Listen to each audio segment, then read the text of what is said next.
應召女郎，需要做嘢嘅時候，就會有男人揾我同佢哋解悶，我咪，所以我有客嘅時候，成日都唔係點啊？客，就算知道咗你做咩，你依然係嗰位，我哋說可能係都係第一次，就係因為咁，你真係坦白講，好啦，呢樣吓好彩同樓已經冇乜人，你執翻嚟做咩啊？咁貴重，你執到，呢隻戒指，其實呢隻戒指，但係就算我原本，咁你而家，我，更何況咁呢個苦啊，係啊，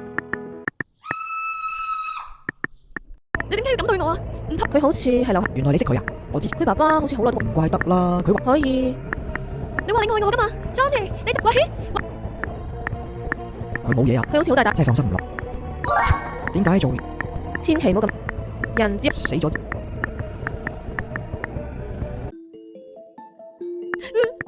謝小姐，點解要對嗰個人，我哋一齊已經？我以為佢啫，我又唔踢，因為佢突然之間，我同佢一齊，我求佢唔好，我頭先想打翻俾佢，你值得更加好嘅，我淨係中意佢，佢係我第一個，你都冇試過同其他人一齊，你之後一定可以遇到珍惜你嘅人，我唔要之後嗰啲人，你咁又何必咧？感情你醒下啦，你冇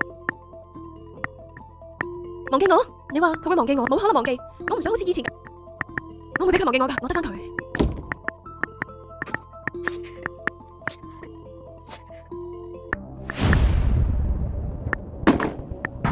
謝小姐，謝小姐，你快啲開門啦！你唔好做傻事啊！謝小姐，你聽唔聽到我講嘢啊？